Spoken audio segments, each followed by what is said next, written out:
Yes, reka twongere tubahe ikaze nshuti bakunzi mukurikiye One Nation Radio, radio ya diaspora nyarwanda. Mudukurikiye muri mu bice bitandukanye hirya no hino mu bihugu bigize isi aho muri hose. Ibisanzwe radio ya diaspora amasaha hamwe ndabizi mushobora kuba bwije ahandi birashoboka ko ari bwo bukeye ariko ntabwo turyama tuba duhari iminsi yose kugira ngo tubashe kubasangiza amakuru atandukanye ari muri diaspora nyarwanda uko byifashe. Uyu munsi rero twerekeje i Washington DC muri Leta Zunze Ubumwe za Amerika.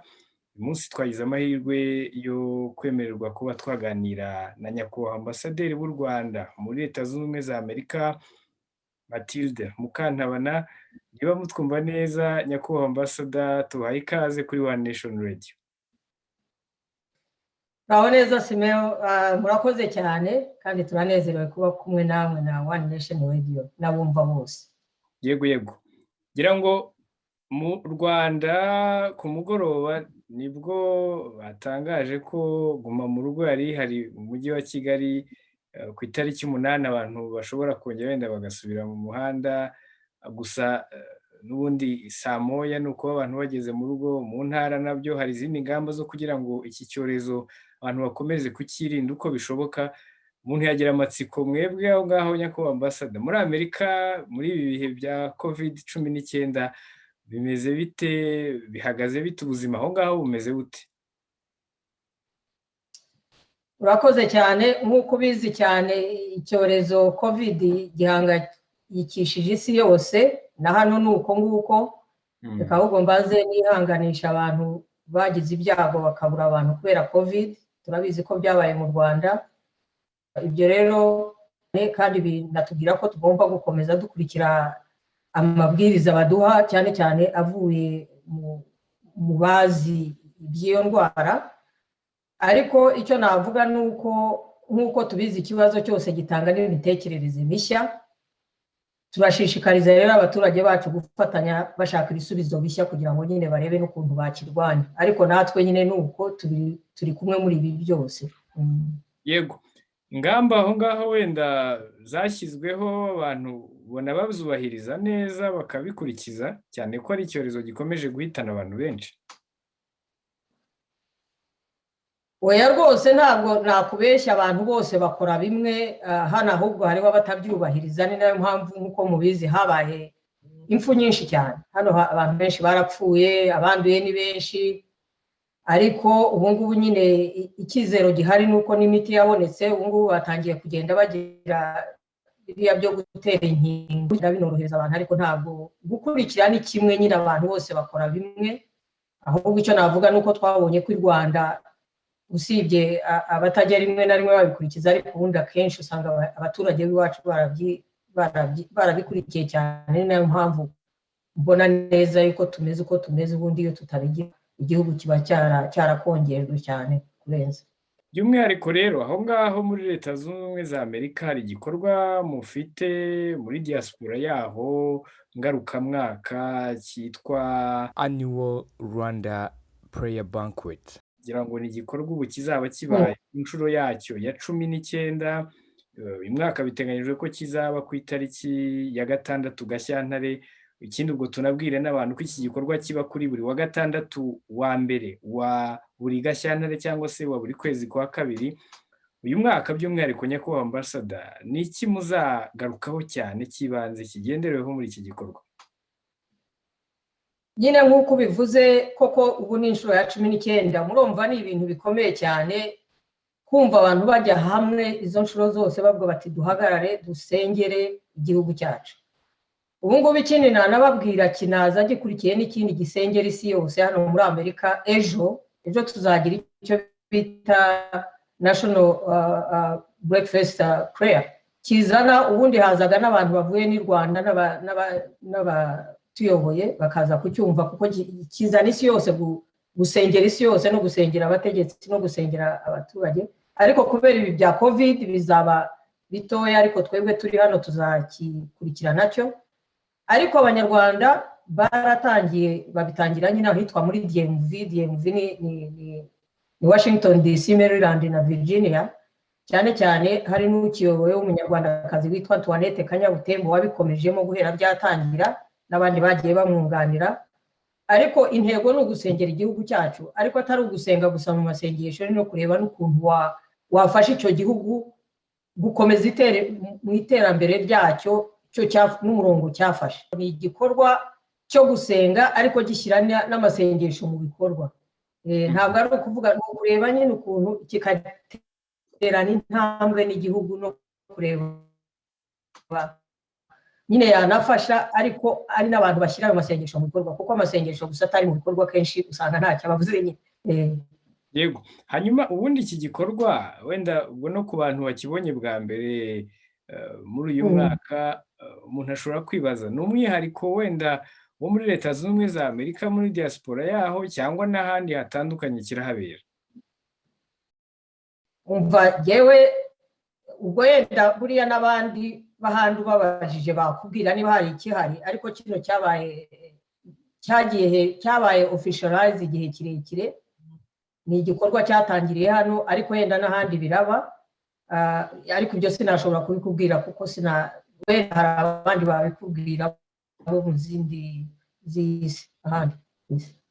Yego, hanyuma rero iyo murebye ubwitabire bwacyo, uburyo abanyarwanda bakitabira, musanga bigeze he? Ubu kigiye kuba ku nshuro ya 19, izi ni inshuro 18. urumva umwaka ushize hari uko byari bimeze bihagaze.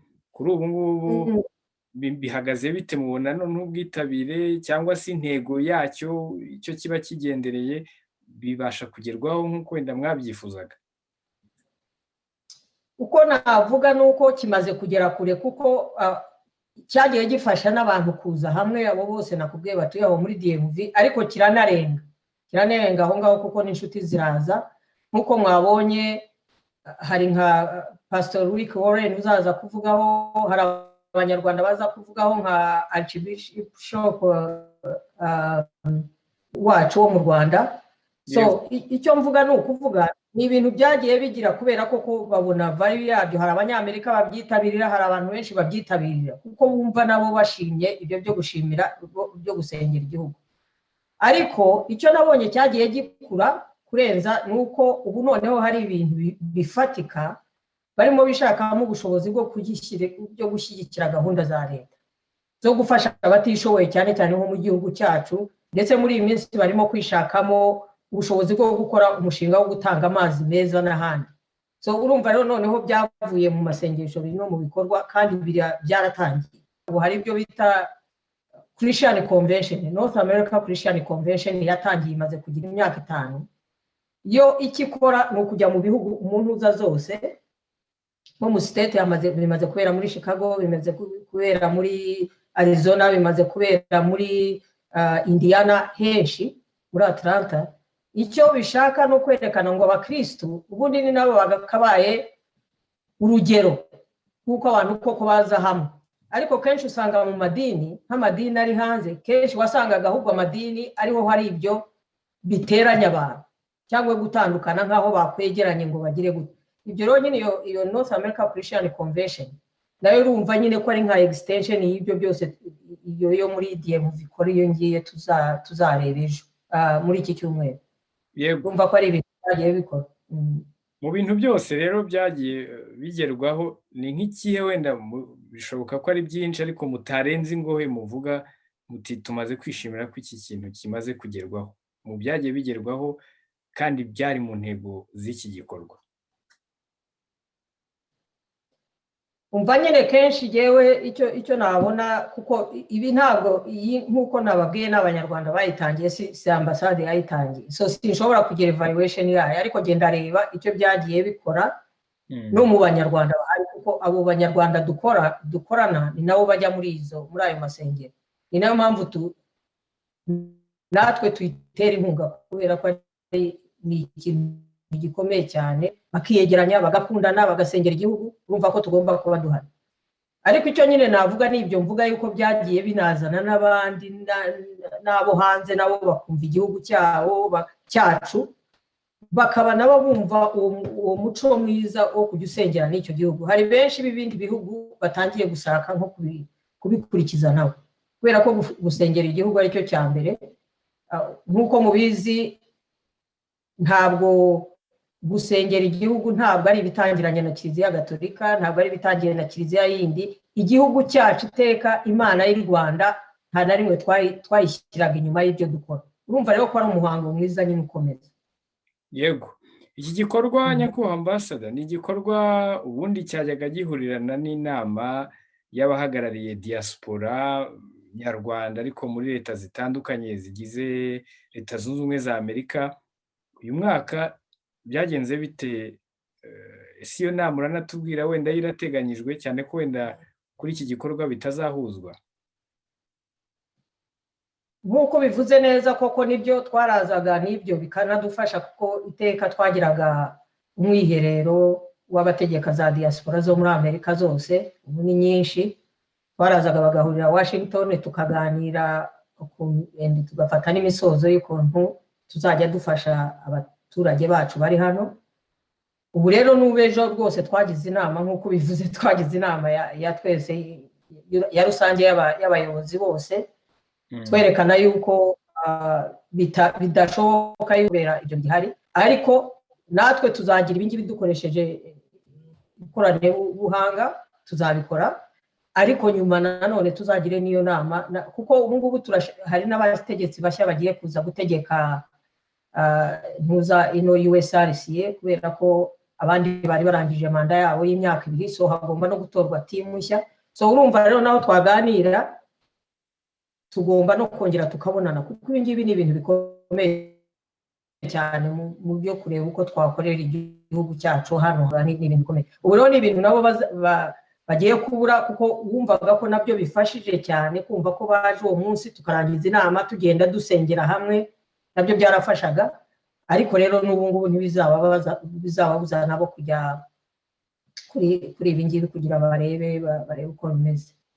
Ni ukuvuga ko impamvu kitabaye ari uko cyangwa bitongeye guhuzwa ari uko bitabera Washington, ko mwari mutubwiye, kubera ibihe turimo bya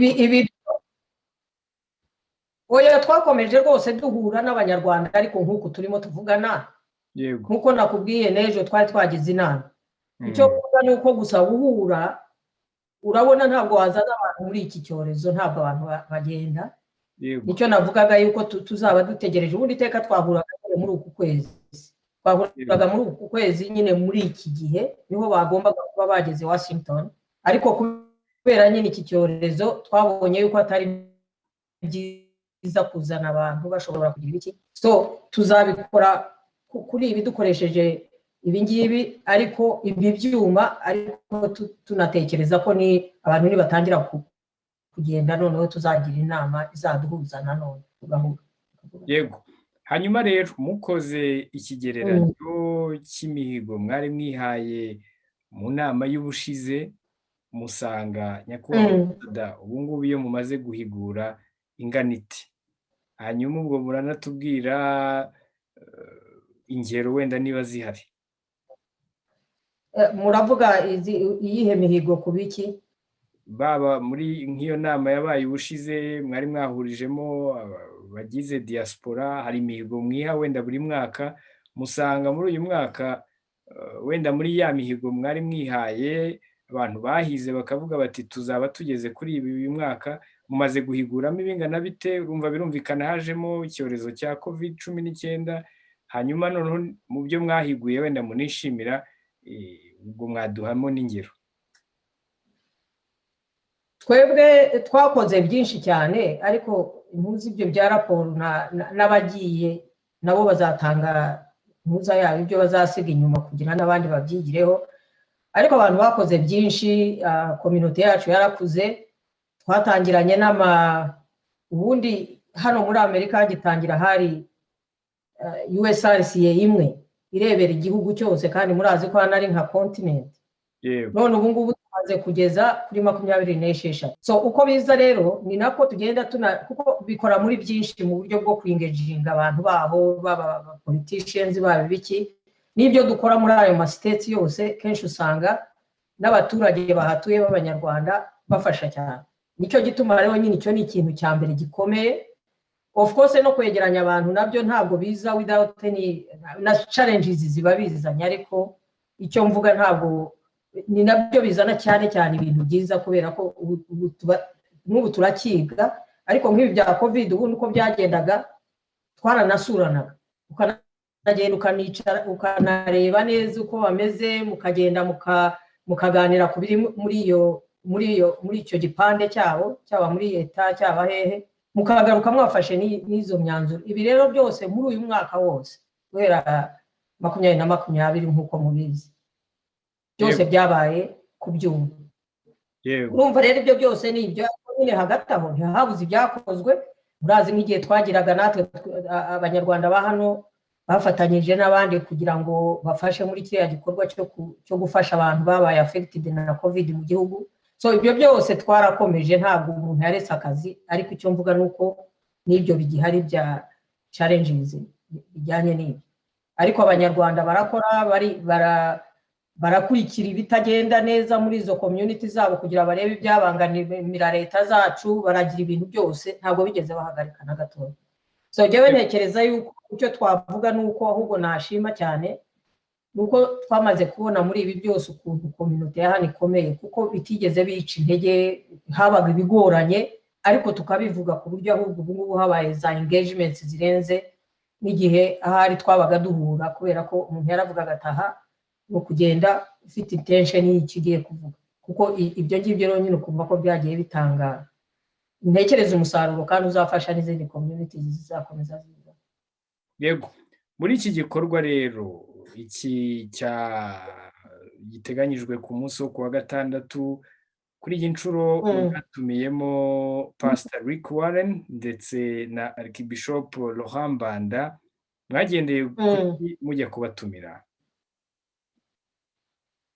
Iki rero navuga ngo ni byiza ko bibajije, n'abantu iteka nk'abo kwa Rick Warren bakomeje badufasha cyane. Ntabwo ari bwo bwa mbere groupe, hari igihe yoherezaga nk'abantu 5, yakomeje abifasha cyane, afasha izi initiative n'umuntu ukunda igihugu cyacu. So ku buryo naho atari yaje bwe bwa mbere kubera ibindi bintu byinshi abarimo, ariko iteka yoherezaga abantu be bo hejuru. Hari igihe hazaga nk'abantu 5 baje muri iki gikorwa, muri aya masengero. Nibo n'abanyarwanda babashaka tukabikorana, ariko natwe tuba twumva ko twanabatumira, ari twe dutumira. Ariko ndashaka kuvuga ko ari abo banyarwanda babatumira, ntabwo ari twe tubatumira, ntabwo ari ambasade. Nyine y'abanyarwanda igituma babatumira nuko ugiye gusengera umuntu, nukumva yuko uwo muntu yumva n'icyo arimo asengera, azi n'icyo gihugu. Buriya rero umuntu nka Rick Warren azi igihugu cyacu cyane, aragikunda cyane, akigiyemo cyane, yakozemo ibikorwa.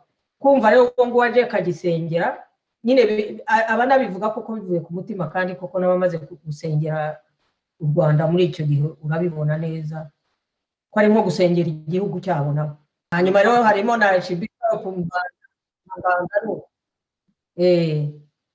nawe nyine urumva we azaba asengera n'igihugu cye, ariko nawe azanye mu masengesho, kandi nawe n'ikindi azi n'iki gihugu, yabaye muri iki gihugu nawe, ku buryo nyine urumva ko bose bazaba basengera igihugu kandi banasengana n'abantu nabo babana hano.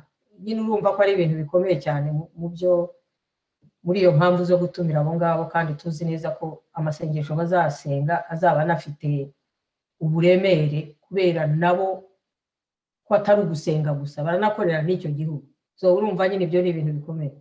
Yego, nyakubahwa ambassador, musanga ari hehe politiki ihurira cyangwa se igira n'isano n'iyobokamana, noneho cyane cyane by'umwihariko nko mu gikorwa nk'iki ngiki? Uko nabivuga, nk'uko na Perezida wa Repubulika yarabivuze. Perezida wacu yigeze yaravuze ati abari bateraniye icyo gihe nabo basengera igihugu, ngira yaravuze ati ubuyobozi bwa leta y'u Rwanda n'ubw'amadini buhuje umuhagararo, inshingano yo gufasha no kubaka no guteza imbere ubuzima bw'abanyarwanda. So bose duhuriye ku bintu byinshi. So ni ukuvuga ntabwo twese turakora bimwe, dukora ibintu biri mu buryo butandukanye, ariko dukorera ibintu bimwe. niba tugiye kuvuga ngo abantu bacu bose baze hamwe, baze bakundane, baze bakorere hamwe, baze bubaka igihugu, ni nabyo amadini ubundi yavuze cyangwa ni nacyo avuga nayo. So na leta nibyo ikora mu bikorwa bya. Ikindi cya kabiri, yenda nakoni rwose naho tutavuga yuko leta na kiliziya yuko abantu bamwe babitekereza, ntabwo ari ikintu kimwe cyangwa nta nubwo ari impuzu, ariko nta na rimwe twigeze dutandukanya leta na kiliziya. Nuko bitubireba muri kiliziya zungu, ariko nkuko nakubwiye, Imana y'u Rwanda iteka yabaga itureberera mu byo dukora, kubera ko twari tuzi yuko ari iyo niyo nkuru. So ibi ngibi ntaho bitaniye n'ibi byaje noneho ukavuga yenda Yezu Kristu, ariko twebwe natwe twari dufite Imana y'u Rwanda, kandi ntekereza ko ari Imana nuko abantu bafite uburyo bwinshi bwo kuyirebaho. Icyanyuma tugomba kumva nuko benshi natwe muri abo bo muri leta natwe bamwe n'abakristo. So ni ukuvuga umuntu ntabwo ari agapande kamwe k'uwo ari we. Ushobora kuba ukorera leta ariko uri n'umukristo, nawe ukumva koko ujyanye n'ibyo kubera ko uri umukristo. So hari byinshi cyane biduhujije, hari byinshi cyane birenze amadini, kubera yuko waba umuyisilamu, waba umukatolika, waba umuki, twese tureberera ku Mana. Icyo gihe rero nyine jyewe ntekereza yuko kumva yuko ibikorwa, kuko nyine ntuza ibyo ingenga bitekerezo byacu, byaba ibya leta, byaba ibya kiliziya, kenshi usanga bizana ku rukundo, bizana gukorera abandi, bizana ku nkuru. Aho rero niho duhuriza ibikorwa, umwe agakora mu buryo bwe, undi agakora mu bundi, ariko nyine numva ko twese gukorana ari byiza uko tugenda dufasha igihugu cyacu. Yego, ku munsi wo kuwa gatandatu rero nyirizina ari nawo iki gikorwa kizaberaho muri uyu mwaka, ugazaba ari tariki 6 Gashyantare 2021.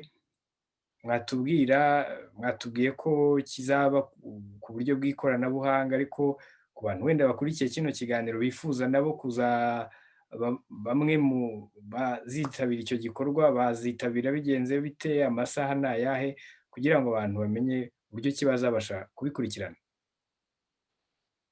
Jewe rero yenda ubu ngubu nareba niba nabasha kubaha link, ariko sinzi ko nabikora kuri no call. Yego.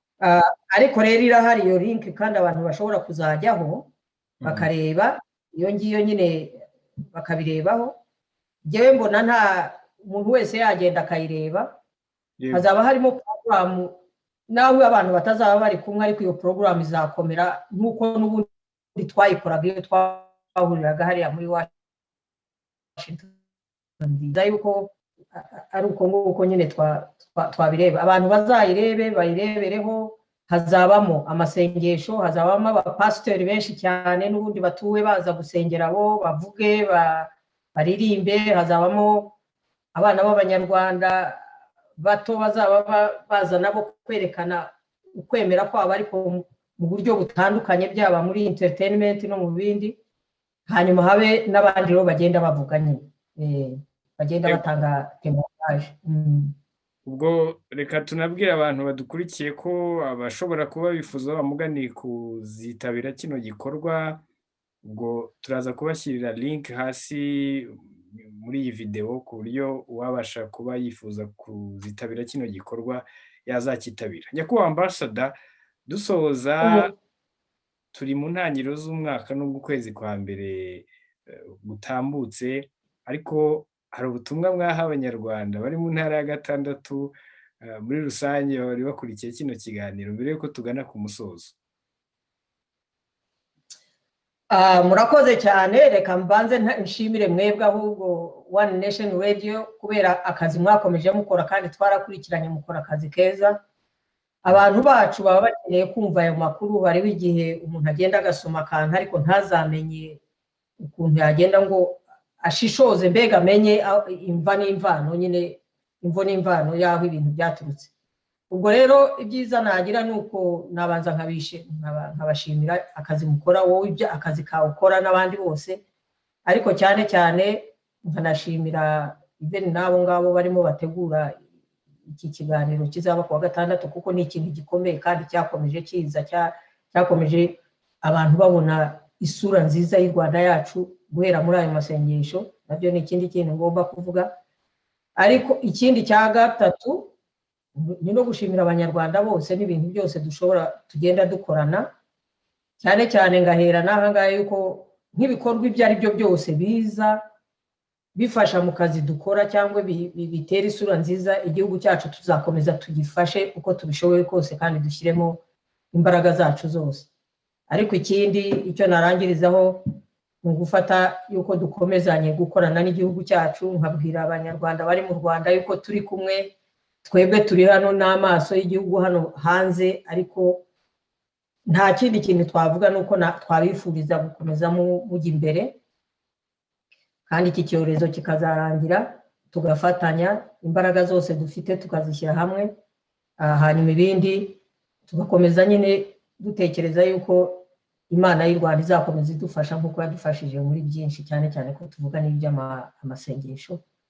Nkaba mbifuriza rero ibyiza byose, kandi natwe ko turi hano tuzajya dukomeza tureba ibyiza u Rwanda rukora. Ni mwebwe muduha umwuka, nka oxygen tuyibona kubera ibibereye mu gihugu. Ubwo rero mukomeze mugire iyo energy, uwo mwuka, iyo power, unity, ibyo natwe bidufasha gukora akazi aho turi hose. Murakoze cyane nyakubahwa ambasada. Ubwo reka tunabwire abadukurikiye ko uyu ari wo musozo w'ikiganiro twagiranaga.